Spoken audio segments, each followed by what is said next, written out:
Hello दोस्तों, मैं जयकांत सैनी स्वागत करता हूं आपके अपने चैनल भारत IQ में। हम डिस्कस कर रहे हैं राजस्थान पत्रिका न्यूज़पेपर जयपुर एडिशन 8 और 9 सितंबर दोनों दिन का। यहाँ पे मैंने इसको क्लब कर दिया है, तो वीडियो में मेरे साथ अंत तक जरूर बने रहिएगा। बहुत सारे नए फैक्ट्स आपको जानने को मिलेंगे जो कि आपकी करंट अफेयर और जीके में काम आएंगे।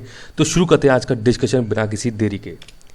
तो 8 सितंबर पर न्यूज़ है, ये पेज नंबर 1 की यहाँ पे न्यूज़ है। बात की जा रही है राजस्थान के अंदर होने वाले इलेक्शंस के बारे में। तो कांग्रेस का डैमेज कंट्रोल की यहाँ पे बात की गई है। 3 जिला प्रमुख यहाँ पे बनने वाली भाजपा बना पाई है, 1 उप जिला प्रमुख।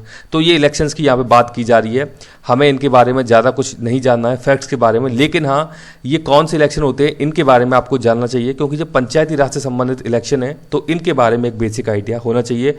73वां 74वां संविधान संशोधन 1992 में जो आए थे उनके संबंध में पता होना चाहिए आपको। अनुसूची कौन सी है पंचायती राज से संबंधित, ये भी आपको पता होना चाहिए। नगर पालिका चुनाव के संबंध में कौन सी अनुसूची, यहाँ से प्रश्न बनने की संभावनाएं हो जाती हैं।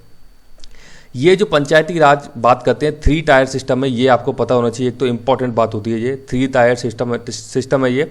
और पंचायती राज के लिए सिफारिश किस समिति ने की थी, ये मुझे उसमें कमेंट करके जल्दी से उनका नाम बताइए। बहुत ही फेमस पर्सनैलिटी है जिनने की बताया था कि 3 टायर सिस्टम भारत के अंदर होना चाहिए पंचायती राज के लिए। ये 3 लेवल पे होती है 3 टायर सिस्टम, जैसा कि बताया यहाँ पे। तो पहला है डिस्ट्रिक्ट पंचायत, जिसको कि जिला लेवल पे जो पंचायत होती है वो होती है एक पंचायत, जिसे कि फॉर्मली बोलते हैं जिला परिषद। इसी का नाम है ये जिला परिषद, याद रखिएगा। दूसरा होता है इंटरमीडिएट पंचायत। इंटरमीडिएट पंचायत इसका जो नाम है इसको बोला जाता है पंचायत समिति। नाम आपने बहुत ही सुना होगा, पॉपुलर नेम है बहुत ज़्यादा, तो इसको बोलते हैं पंचायत समिति।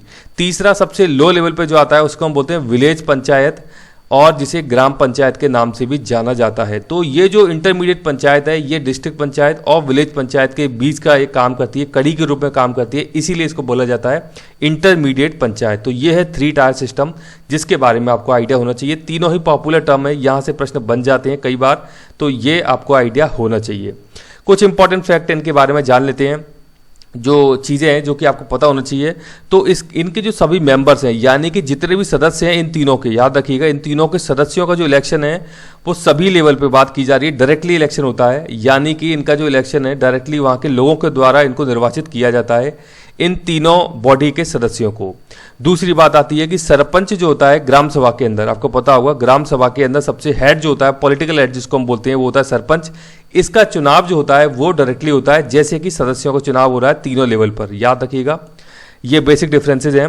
तीसरी बात है यहाँ पे कि जो चेयरपर्सन होता है किनका, इंटरमीडिएट और विलेज पंचायत का, डिस्ट्रिक्ट पंचायत और इंटरमीडिएट पंचायत, यानी कि जिला परिषद और पंचायत समिति का जो हेड होता है, चेयरमैन जो होता है, उसका जो इलेक्शन होता है वो होता है इनडायरेक्ट इलेक्शन। ये इंपॉर्टेंट एक फर्क है जो कि आपको पता होना चाहिए कि ये जो 2 बॉडी हैं इनके जो चेयरपर्सन है, इनका जो चुनाव हो रहा है ये इनडायरेक्ट होता है, क्योंकि जिला परिषद के सदस्यों के द्वारा उनका चेयरपर्सन यहाँ पे इलेक्ट किया जाता है, और पंचायत समिति के सदस्य होते हैं उनके द्वारा पंचायत समिति का जो हेड होता है उसको नियुक्त किया जाता है। अच्छा, जिला परिषद के हेड को क्या बोलते हैं, नाम बताइए। इसी प्रकार पंचायत समिति के हेड को क्या बोलते हैं, उनका नाम मुझे कमेंट करके जल्दी से बताइए। यहाँ बात की जाती है, एक पैसा एक्ट है 1996 का। तो ये कहता है कि पंचायती राज जो सिस्टम है 1993 में आपको पता है आ चुका है ये। तो कुछ एरियाज हैं जैसे कि जम्मू कश्मीर हो गया, ऐसे कई और शेड्यूल एरियाज हैं जहाँ पर कि ये पंचायती राज वाला एक्ट है ये वहाँ पे लागू नहीं होता है, तो उनके लिए एक स्पेशल प्रोविजन बनाए गए हैं पैसा एक्ट 1996 के तहत, यानी कि panchayat extension to schedule areas. तो ये जो शेड्यूल एरिया है इनके लिए ये एक्ट लाया गया था 1996 में, कुछ और अधिकार भी वहाँ पे दिए गए हैं, तो इसीलिए इंपॉर्टेंट हो जाता है पैसा एक्ट 1996। तो ये कुछ इंपॉर्टेंट जानकारी है जिसके बारे में आपको आइडिया होना चाहिए। आगे देख लेते हैं, ये न्यूज़ है, यहाँ पे बात की जा रही है पुणे में एथेनॉल से चली कारें, नागपुर में बसों पर ट्रायल जारी है। तो ये महाराष्ट्र के अंदर अच्छी काम किया जा रहा है, मतलब कहीं ना कहीं जो ऑल्टरनेटिव फ्यूल है उनकी तरफ हम जा रहे हैं, ताकि भारत में इंपोर्ट बिल को कम किया जा सके। इसके लिए भारत सरकार काफी सारे प्रयास भी यहाँ पे कर रही है। तो एथेनॉल के बारे में हमको पता होना चाहिए, प्रश्न बनने की प्रबल संभावना हो जाती है, क्योंकि एनर्जी क्षेत्र की बात कर रहा है यहाँ पे एथेनॉल। तो एथेनॉल क्या है ये पता होना चाहिए आपको कि ये एक ऑर्गेनिक केमिकल कंपाउंड है, याद रखिएगा, एथेनॉल एक ऑर्गेनिक केमिकल कंपाउंड है। It is a simple alcohol, ये एक प्रकार का एल्कोहल ही है।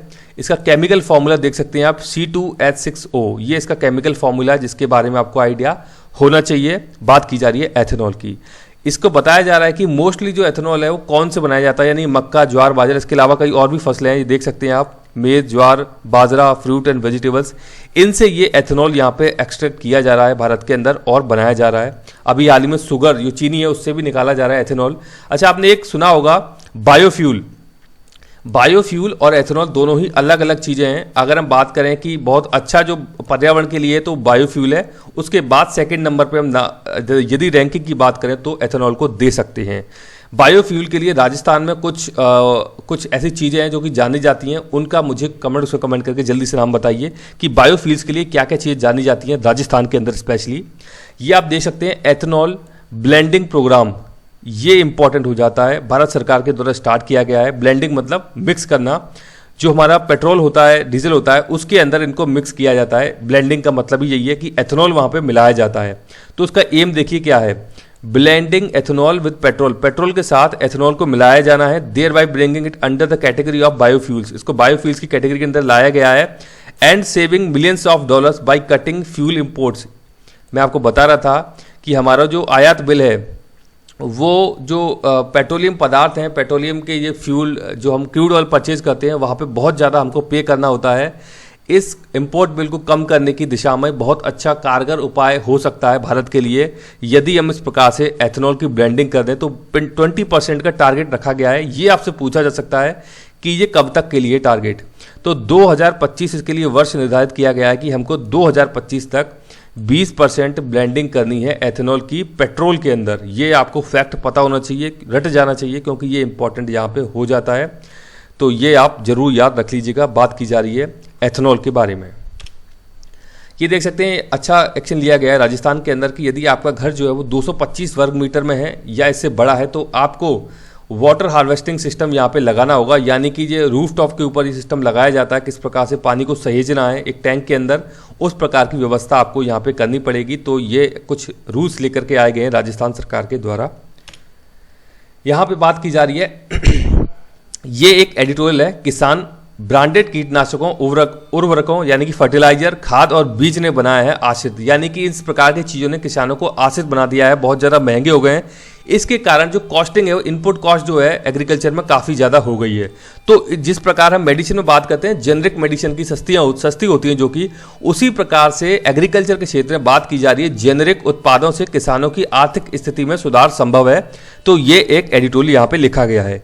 देश आज़ाद हुआ तो उपजाऊ भाग चाहे पंजाब का हो या बंगाल का हो, सारा पाकिस्तान में चला गया। जो हिस्सा हमारे पास बचा हुआ देश की जनसंख्या की जो मतलब डिमांड थी, उसको शांत करने में समर्थ नहीं था। किसानों की आर्थिक स्थिति भी अच्छी नहीं थी। यानी कि डेवलप्ड एरिया तो चला गया पाकिस्तान, बांग्लादेश में, बाकी जो बचा हिस्सा था भारत के लिए रह गया, जहाँ पे कि जो हमारी डिमांड थी उसको पूरा नहीं कर पा रहे थे, जो हमारे एग्रीकल्चर प्रोड्यूस निकल के आ रहे थे। इसी के मद्देनजर किसानों की आर्थिक स्थिति में सुधार की चर्चा शुरू हुई। चुनाव प्रचार के दौरान किसानों को सब विभाग दिखाए जाने लगे। धीरे धीरे ये आम हो गया। भूमि सुधार के नाम पर भूमाफियों ने अपने स्वार्थ सिद्ध किए, तो कभी लैंड सीलिंग कानून लाया गया और कृषि भूमि के छोटे टुकड़े कर दिए गए। आज फिर हमें बड़ी जोत के हिमायती बन गए हैं। अब जब ऑर्गेनिक खेती होती थी, तब बढ़ती आबादी का पेट भरने व विदेशों से आयात पर निर्भरता कम करने के लिए रासायनिक खाद, उर्वरक व कीटनाशकों का उपयोग करना पड़ा था। आपको पता होगा हरित क्रांति जो कि 1966 में लाई गई थी, जिसके कारण के प्रोडक्शन बढ़ा भारत के अंदर, गेहूं का, चावल का बहुत ज़्यादा प्रोडक्शन भारत के अंदर बढ़ा था। तो उसी समय से ये रासायनिक खाद और उर्वरकों का इस्तेमाल हमने शुरू किया। लेकिन अब हम कह रहे हैं कि हम वापस जाना चाहते हैं ऑर्गेनिक पर ही। आप देख सकते हैं कि किस दौर से हम निकल के आए हैं, कहाँ पे जाना चाह रहे हैं, उसके रीजंस भी कई सारे हैं। ये बता रहे हैं यहाँ पे कि पहले किसान स्वयं द्वारा उत्पादित फसल से ही बीज बचाकर खेती के समय बुआई किया करते थे। धीरे धीरे ब्रांडेड हाइब्रिड बीज का उपयोग किया जाने लगा। इसी प्रकार भी उपज कम लगी तो टर्मिनेटेड सीड की चर्चा होने लगी। इस बीज की उपज से दोबारा बुआई करो तो अंकुरण नहीं होता है। इनके इस्तेमाल पर कई देशों ने प्रतिबंध लगा रखा है। पहले का किसान जो गोबर की खाद और स्व उत्पादित बीज का उपयोग कर आत्मनिर्भर था, उसको बढ़ती जनसंख्या का पेट पालने के लिए आश्रित बनाया गया और अब उसी किसान को ऑर्गेनिक खेती के लिए प्रोत्साहन दिया जाता है। लेकिन किसान अब ऑर्गेनिक खेती कर उत्पादन घटाने के लिए तैयार नहीं होता है। आप समझ रहे हैं कि जहाँ से शुरू किया था उसी वहाँ पे ले जाना चाहते हैं पॉइंट पे। कि हम पहले ऑर्गेनिक करते थे, फिर हमने खाद का काम फर्टिलाइजर उन चीज़ों का इस्तेमाल करना शुरू किया हरित क्रांति के बाद। और हम फिर से कहना चाह रहे हैं उनसे कि आप ऑर्गेनिक का इस्तेमाल कीजिए, क्योंकि ये जो बीज हम इस्तेमाल कर रहे हैं, जो परचेज करके लाते हैं, ये दोबारा इस्तेमाल नहीं किए जा सकते हैं। पहले हम आत्मनिर्भर थे, तो जो बीज हम बोआ करते थे वहीं से नए बीज बना करके फिर से उनको यूज़ किया जाता था। तो इस प्रकार की समस्याएं देखने को मिल रही हैं। तो ये जो फर्टिलाइजर और सारी की सारी चीज़ें हमने स्टार्ट की हैं, तो ये कहीं ना कहीं खेती के अंदर इनपुट कॉस्ट को भी इन्होंने बढ़ाया है। लेकिन इसका दूसरा चीज़ ये भी है पहलू कि इसने प्रोडक्शन को भी बढ़ाया है भारत के अंदर। स्पेशली हम बात करें तो ये बात की जा रही है, किसानों को कई प्रकार का अनुदान दिए जाने लगा। देश में अनुदान की मात्रा पर विश्व व्यापार संगठन में हल्ला मच उठा। WTO की बात यहाँ पे की जा रही है, जो कि विरोध करता है बार बार किसानों को जो सब्सिडी दी जाती है। हल्ला उन विकसित देशों ने किया जिन देशों में हमसे अधिक अनुदान दिया जाता है। उन देशों में खेत में बुवाई नहीं करने के लिए आर्थिक अनुदान दिया जाता है, जिससे उपज के मूल्य नियंत्रण में सहायता मिल सके। देश में सरकार किसानों का भला करने की बात करती है। प्रश्न है कि यह कैसे संभव हो? जिस प्रकार राजस्थान में जन स्वास्थ्य को ध्यान में रखकर जेनेरिक दवाइयों की सुविधा निःशुल्क दी जा रही है, उसी तर्ज पर किसी कार्य में उपयोग में आने वाले कीटनाशकों और उर्वरकों में ब्रांडेड के स्थान पर जेनेरिक का प्रयोग किए जाने से किसानों की स्थिति में भारी सुधार हो सकता है। ये बात बोली जा रही है।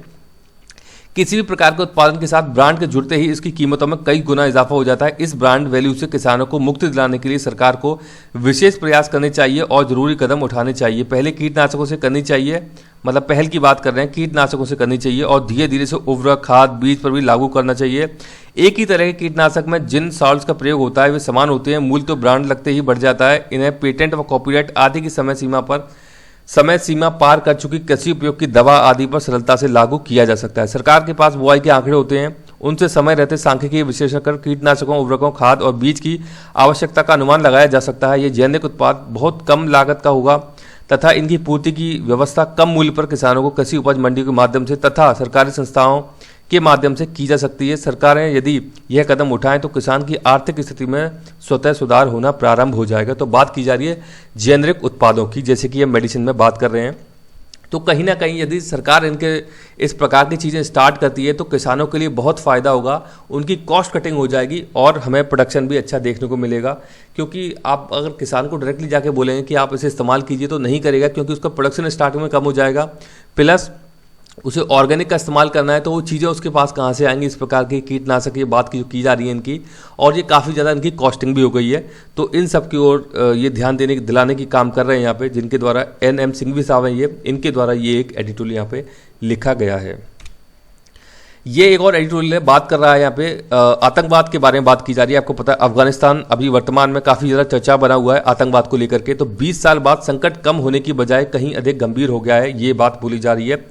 वर्ल्ड सिनेरियो की यदि हम बात करें तो शुरू हो गया है आतंकवाद का और खतरनाक खेल। लीबिया, सोमालिया, यमन, लेबनान और इराक के बड़े हिस्सों पर काबिज विद्रोही गुटों में से कई ईरान की कुद्स फोर्स से निर्देश लेते हैं। इनके चलते उत्तरी अफ्रीका से दक्षिण एशिया तक अस्थिरता व्याप्त है, बात की जा रही है।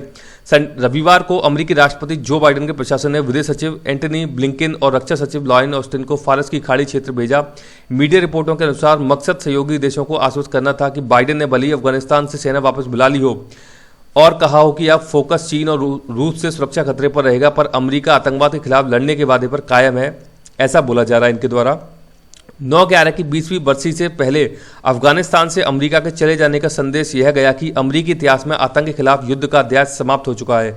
ब्लिंकन ऑस्टिन को भेजने से कहीं ज़्यादा प्रयासों की जरूरत है, क्योंकि आतंक का दौर खत्म होना फिलहाल दूर की कौड़ी लगता है। एक नया ज़्यादा खतरनाक दौर शुरू हो चुका है। तालिबान के विरोध के बावजूद अल कायदा उन आतंकियों के साथ है जो अफगानिस्तान को ओसामा बिन लादेन द्वारा दिलाई गई उसी शपथ के अनुसार चला रहे हैं, जिसे अल जवारी ने 2 बार संशोधित किया है। मई में संयुक्त राष्ट्र के एक निगरानी समूह ने आशंका जताई थी कि अल कायदा को इसके तालिबानी साथियों से अलग करना मुश्किल है। पिछले महीने काबुल एयरपोर्ट पर बमबारी करने वाले ISIS के से भी खतरा है। अफगानिस्तान एक बार फिर आतंक का केंद्र बन सकता है। तालिबानी कब्जे से पहले भी कई उग्रवादी गुट यहाँ ट्रेनिंग कैंप चला रहे थे। 9/11 के पहले चलाते थे। संयुक्त राष्ट्र की रिपोर्ट के अनुसार अरब, मध्य एशिया और चीन के उइगर इलाकों के गुट करीब 8 से 10 हज़ार विदेशी लड़ाके यहाँ पर हैं। ये याद रखिएगा, उइगर एक मुसलमान ही है उइगर, जो कि चीन के अंदर मिलते हैं। जिनजियांग एक प्रांत है, यानी कि प्रोविंस है, चीन का राज्य है, उसके अंदर ये जनजाति पाई जाती है। आपसे पूछी जा सकती है कि उइगर मुसलमान कहाँ मिलते हैं, तो आपको पता होना चाहिए चीन देश के अंदर मिलते हैं उइगर मुसलमान। आगे बता रहे हैं कि अमेरिकी वापसी के बाद सोशल मीडिया और चैट रूम में इस्लामिक संवादों से जाहिर है कि सीरिया और दक्षिण पूर्व एशिया जैसे दूरस्थ इलाकों से भी आतंकी गुटों ने अफगानिस्तान में पांव फैलाने शुरू कर दिए हैं, क्योंकि अमेरिका वहां से पूरी तरीके से निकल चुका है। बाइडेन अफगानिस्तान में आतंकी ठिकानों से मुकाबला करने के लिए ड्रोन और मिसाइल के इस्तेमाल की बात करते हैं, पर 2015 में अफगानिस्तान में पाक सीमा के पास स्थित अलकायदा के एक बड़े आतंकी अड्डे को ध्वस्त करने में 63 एयर स्ट्राइक और जमीन पर 200 अमेरिकी सैन्य टुकड़ियों की जरूरत पड़ी थी। अंदाजा लगाया जा सकता है कि अब अफगानिस्तान में संभावित आतंकी ठिकानों को नष्ट करने के लिए अफगान आसमान अमेरिकी सैन्य हथियारों से पाटना पड़ेगा, यानी कि बहुत ज़्यादा हथियारों की आवश्यकता होगी, क्योंकि इतने बड़े स्तर पर वहाँ पे फैल चुके हैं अफगानिस्तान के अंदर अभी तालिबान जो लोग हैं। अमेरिका की वापसी के मायने घड़ी की सुइयों को फिर से 10 दिसंबर 2001 पर ले जाना नहीं है। अब तस्वीर बदल चुकी है, सब ना सही, लेकिन लीबिया, सोमालिया, यमन, लेबनान और इराक के बड़े हिस्सों में प्रभुत्व रखने वाले विद्रोही गुटों में से कई ईरान की कुद्स फोर्स से निर्देश लेते हैं। इनके चलते उत्तरी अफ्रीका से दक्षिण एशिया तक अस्थिरता व्याप्त है। इनमें एक बात समान है कि सभी अमेरिका विरोधी हैं। मौजूदा हालात को देखते हुए लगता है कि अमेरिका ज़्यादा कुछ कर सकने की स्थिति में नहीं है। आप देख सकते हैं ये जो सभी देश हैं ये यूएसए के विरुद्ध है, यानी कि अगेंस्ट है, जिनकी बात की जा रही है।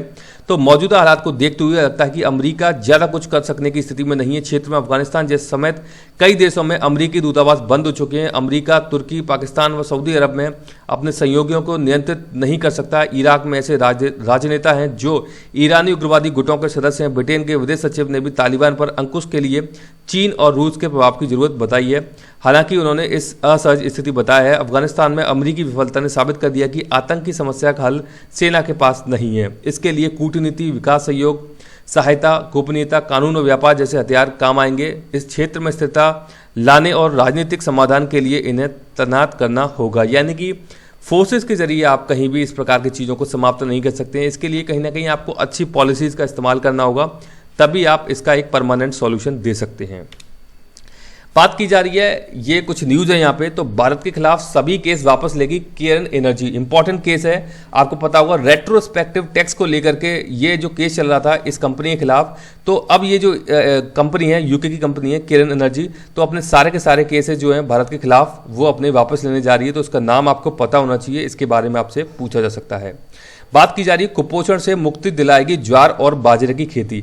सबसे पहली बात मुझे बताइए, भारत का टारगेट है कि हमको कुपोषण मुक्त करना है भारत को, तो ये है 2022 का टारगेट है, भारत को कुपोषण मुक्त करना है। तो ये एक टारगेट है, इसे एक बार चेक कर लीजिएगा। आई थिंक 2024 तो नहीं है कहीं, तो आप चेक करके बताइएगा मुझे कमेंट करके। तो उसके लिए बता रहे हैं कि मोटा अनाज उत्पादन करने वाले राज्य यहाँ पे टॉप है। मोटा अनाज इसमें सहायक हो सकता है कुपोषण को मिटाने के लिए। आपको पता होगा कुपोषण मिटाने के लिए पोषण अभियान की शुरुआत की गई थी, राजस्थान के अंदर शुरुआत की गई थी झुंझुनू से 2018 में। ये एक इंपॉर्टेंट फैक्ट है। तो उसी के तहत कुपोषण एक शब्द है, कुपोषण एक मतलब हम बोल सकते हैं कि कहीं ना कहीं जिसके अंदर न्यूट्रिशन, प्रोटीन्स की कमी होती है वो कुपोषित हो जाता है, यानी कि ये प्रॉपर एक चाइल्ड नहीं बन पाता है, तो उसकी जो मतलब हेल्थ है वो खराब होती है। तो उसकी दिशा में बात की जा रही है। ज्वार और बाजरा बहुत ही इंपॉर्टेंट घटक हो सकते हैं कुपोषण मिटाने के लिए। इनको मोटा अनाज भी यहाँ पे बोला जाता है, और राजस्थान के अंदर बहुत अच्छे मात्रा में बाजरे का उत्पादन भी किया जाता है, तो इसके बारे में एक आइडिया होना चाहिए। बात कर रहे हैं गन्ने से एथेनॉल बनाने पर होगा जोर, तो इसके कारण चीनी महंगी हो जाएगी। मैंने आपको बताया था एथेनॉल ब्लेंडिंग पॉलिसी कितनी है, 20% एथेनॉल को ऐड करना है, आपको पता है, मैंने आपको बताया था। तो उसी के चलते गन्ने से अब जो एथेनॉल बनाने लगेंगे तो चीनी की जो प्राइसेस हैं वो काफ़ी ज़्यादा हो जाएंगे। ये भी एक इसका इम्पैक्ट देखने को मिलेगा। ये यहाँ पे न्यूज़ बताई गई है इसके बारे में। तो ये एक तो आपको इसके बारे में पता होना चाहिए, कुपोषण को लेकर के टारगेट कब तक का है, और पोषण अभियान में आपको बता चुका हूँ। एथेनॉल की बात बहुत ज़्यादा चर्चा में है, तो इसके बारे में कुछ एक आइडिया आपको होना चाहिए। मैं वैसे डिस्कस कर चुका हूँ काफ़ी सारी चीज़ें इसके बारे में, तो ये आप जरूर नोट कर लीजिएगा। बात की जा रही है 9 तारीख यानी 9 सितंबर की, पेज नंबर पर न्यूज़ है यहाँ पे। बात की जा रही है 7000 निजी स्कूल बंद हो गए हैं कोरोना के चलते। आप देख सकते हैं कितना बड़ा नंबर है, 7000 प्राइवेट स्कूल्स बंद हो गए हैं। 2.35 लाख विद्यार्थी पहुंचे सरकारी स्कूल, यानी कि जो इन स्कूल्स के जो स्टूडेंट्स थे यहाँ पहुंच गए अब सरकारी स्कूल्स के अंदर। देख सकते हैं ये इनका एक आंकड़ा है, तो आप समझ सकते हैं कई सारे प्राइवेट स्कूल्स जो हैं वो बंद हो गए यहाँ पे। 7000 बहुत बड़ा नंबर है। तो ये मतलब बहुत ज़्यादा इसके कारण इकोनॉमी पे कई सारे इम्पैक्ट देखने को मिलते हैं। तो ये कुछ दशा और दिशाएं राजस्थान के अंदर कोरोना के कारण। दूसरी न्यूज़ है यहाँ पे, एनडीए का रास्ता साफ कर दिया है। भारत के अंदर गर्ल्स के लिए। तो अब गर्ल्स को भी यहाँ पे एनडीए की परीक्षा में अलाउ किया जाएगा, तो ये एक अच्छी न्यूज़ है गर्ल्स के लिए। भारत के अंदर इस प्रकार के डिसीजन लिए गए हैं। बात की जा रही है उत्तराखंड की जो गवर्नर है, इनका नाम याद रखिएगा, बेबी रानी मौर्य। इनके द्वारा अपना इस्तीफा यहाँ पे दे दिया गया है, तो ये एक इम्पॉर्टेंट न्यूज़ है। बेबी रानी मौर्य पूछा जा सकता है कहाँ की राज्यपाल थी, उत्तराखंड की, जिन्होंने कि हाल ही में इस्तीफा दिया है। बात की जा रही है मसूर सरसों का एमएसपी यानी कि मिनिमम सपोर्ट प्राइस 400 और गेहूं का 40 रुपये यहाँ पे बढ़ाया गया है। तो ये क्या होता है एमएसपी? इसका मतलब है कि कम से कम इस मूल्य पर सरकार जब खरीद करेगी तो एमएसपी प्राइस से नीचे पे खरीद नहीं करेगी। ये होती है एमएसपी, मिनिमम सपोर्ट प्राइस। तो केंद्र सरकार ने बुधवार को किसानों को बड़ा तोहफा दिया है। यहाँ पे नरेंद्र मोदी की अध्यक्षता में कैबिनेट अफेयर कमेटी जो होती है, cabinet affair committee, cabinet committee on economic affairs जो है, यानी कि आर्थिक मामलों को लेकर के एक कैबिनेट कमेटी होती है जिनके द्वारा एमएसपी को डिसाइड किया जाता है। तो उन्होंने बताया है कि 22-23 के लिए गेहूं और सरसों समेत 6 रबी की फसलों का न्यूनतम समर्थन मूल्य बढ़ाने का फैसला किया गया है। सबसे ज्यादा 400 रुपये बढ़ाए गए हैं मसूर और सरसों की एमएसपी पर, और चने का एमएसपी 130, सनफ्लावर का 114 और गेहूं का 40 रुपये यहाँ पे बढ़ाया गया है। मुझे बताइए कमेंट्स में कमेंट करके, रबी की जो फसलें हैं, कम से कम 5 फसलों के नाम मुझे बताइए कमेंट्स में कमेंट करके, जल्दी से बताइए। देख लेते हैं हम कि जो एमएसपी है यानी कि मिनिमम सपोर्ट प्राइस, इसके लिए एक बॉडी है जो कि इसकी रिकमेंडेशन करती है। इस बॉडी का नाम है commission for agriculture cost and price. नाम पता होना चाहिए, CACP इसको शॉर्ट में बोलते हैं, commission for agriculture cost and price. ये जो कमीशन है ये आता है आपका ministry of agriculture and farmers welfare, यानी कि इसके तहत ये कमीशन आता है और ये एमएसपी को लेकर के अपनी रिकमेंडेशन देता है, यानी कि एडवाइजरी बॉडी है, ये फाइनल नहीं करता है। फाइनल करने का काम होता है इकोनॉमिक अफेयर कमेटी जो है, कैबिनेट कमेटी है इकोनॉमिक अफेयर को लेकर के, उसको अध्यक्ष करते हैं पीएम मोदी साहब, उसकी अध्यक्षता करते हैं। उनके द्वारा डिसाइड किया जाता है कि एमएसपी कितना होना चाहिए और कितना नहीं होना चाहिए। इसका काम केवल CACP का काम है केवल एडवाइस करना, ना कि डिसाइड करना। तो पूछा जा सकता है कि एमएसपी में टोटल फसलें कितनी हैं, तो 22 तो यहाँ पे ये हो गई टोटल, और एक यहाँ बात की जाती है शुगर की। तो शुगर केन तो टोटल होती हैं 23। याद रखिएगा, बहुत ही फेमस और इंपॉर्टेंट प्रश्न है कि पूछा सकता है एमएसपी के लिए कितनी फसलें इसमें ली गई हैं, शामिल की गई हैं। तो कुल मिलाकर के यहाँ पे 23 फसलों को शामिल किया गया है, 23 भी हैं शुगर केन की बात की जाती है। तो CACP is an attached office to the ministry of agriculture and farmers welfare. The mandated crops include 14 crops of kharif की इसमें 14 क्रॉप शामिल हैं, रबी की 6 फसल शामिल है इसके अंदर, और 2 अदर कमर्शियल क्रॉप इसके अंदर यहाँ पे शामिल की गई हैं। तो ये बात बोली गई है, तो इसके बारे में आपको आइडिया होना चाहिए, ये इंपॉर्टेंट न्यूज़ हो जाती है। देख सकते हैं आप, ये जब हम एमएसपी डिसाइड करते हैं तो उसका फॉर्मूला क्या होता है। तो 3 काइंड्स ऑफ प्रोडक्शन जो कॉस्ट होती है, मतलब जो किसान पैदावार जो लगाता है अपने खेतों के अंदर, उसके लिए एक फॉर्मूला है ये। तो 3 बेसिस पे ये काम कर सकता है। 3 काइंड्स बताए गए हैं, A2 प्लस FL और C2, ये 3 फॉर्मूला हैं। A2 बात करता है covers all paid out cost directly incurred by the farmers in cash and all kinds on seeds. ये जो किसान के द्वारा बीज पर, फर्टिलाइजर पर, पेस्टिसाइड पर हायर जो लेबर होती है, लेबर को हायर करता है, उस पर लीज लैंड, फ्यूल, इरिगेशन, इन सब पे जो खर्चा किया जाता है वो आती है A2 के अंदर। याद रखिएगा इस चीज को। A2 प्लस FL क्या होता है? Includes A2 plus an imputed value of unpaid family layer. FL से आप याद रखिएगा, जब हम A2 के साथ में FL को जोड़ देते हैं, यानी कि फैमिली लेबर, आपको पता है फैमिली लेबर की कोई कॉस्टिंग, कुछ उसको पे नहीं किया जाता है, उसकी कोई इकोनॉमिक वैल्यू यहाँ पे काउंट नहीं की जाती है। तो ये भी फॉर्मूला के अंदर होना चाहिए A2 प्लस FL, यानी कि फैमिली लेबर को भी उसके अंदर शामिल किया जाना चाहिए। दूसरा घटक ये है इसका। तीसरा घटक है यहाँ पे C2, it is a more comprehensive cost that factors in rental and interest foregone and on owned land and fixed capital assets on top of A2 FL। A2 और FL के बाद में ये तीसरा फैक्टर है यहाँ पे C2 का, ये बहुत ज़्यादा कॉम्प्रिहेंसिव है, यानी कि इसमें बहुत कुछ शामिल कर लिया गया है। Cost that factors in rentals and interest foregone on owned land and fixed capital assets. तो उसकी जो खुद की जो लैंड है उसकी, और उसकी फिक्स जो कैपिटल असेट्स है, अपन उसको बोलते हैं इसकी लैंड है, यदि ये लैंड किसी और को देता तो कुछ ना कुछ इनकम वो कमाता, कुछ ना कुछ हो सकता है किसी से इंटरेस्ट कमाता, इनकम कमाता, तो उसको भी कहीं ना कहीं इसके अंदर शामिल किया जाना चाहिए, जिसकी खुद की वो लैंड है। तो इस चीज़ को भी यहाँ पे इसके अंदर लिया जाना चाहिए। तो ये बात बोली जा रही है A2 प्लस FL और C2, ये इसके 3 काइंड्स है जिनके बारे में आपको आइडिया होना चाहिए। बात की जा रही है पेज नंबर 8 है ये, आदिवासी क्षेत्रों में कुपोषण की बात की जा रही है। परंपरागत फसलों पर ध्यान देने का समय है ये। तो जनजातियों को कृषि क्षेत्र में सहयोग की जरूरत है। बात की जा रही है ये कि जो ट्राइबल एरियाज हैं वहां पे बहुत ज़्यादा सपोर्ट की जरूरत है उनको एग्रीकल्चर को लेकर के। तो राजस्थान, मध्य प्रदेश, गुजरात के जनजातीय क्षेत्रों में होने वाले हाट मेलों में परिदृश्य कुछ बदला सा नजर आने लगा है। विगत 30 से 40 वर्ष पूर्व सहज में ही उपलब्ध पोषक तत्वों से परिपूर्ण फल एवं सब्जियां यथा ये कुछ इनके बारे में बात की जा रही है जनजातीय क्षेत्र और राजस्थान, मध्य प्रदेश, गुजरात के बारे में। तो उनको कहीं ना कहीं एग्रीकल्चर को लेकर सपोर्ट देने की बात की जा रही है।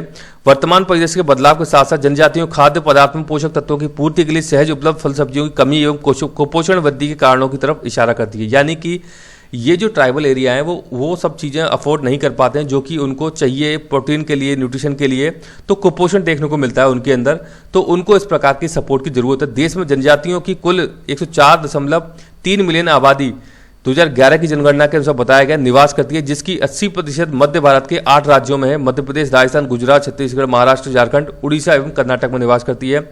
इनमें 5 वर्ष से कम उम्र के 40% बच्चे कम ऊंचाई एवं 16% अत्यधिक कम ऊंचाई वाले देखे गए। इसी तरह 23% बच्चों में बहुत अधिक दुबलापन एवं 46.8% गर्भवती और स्तनपान कराने वाली महिलाएं एनीमिया से यहाँ पे ग्रसित पाई गई हैं। एनीमिया यानी खून की जो कमी हो जाती है उसके अंदर ये एक इशू आता है, इनको देखने को मिलता है।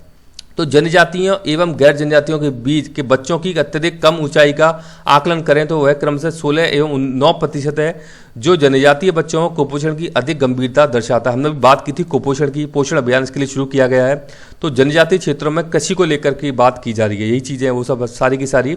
तो कभी आदिवासी समुदाय अपनी परंपरागत फसलों के जरिए पोषण के विभिन्न घटक तथा कार्बोहाइड्रेट, प्रोटीन, विटामिन, खनिज आदि की सहज की पूर्ति कर लेता था।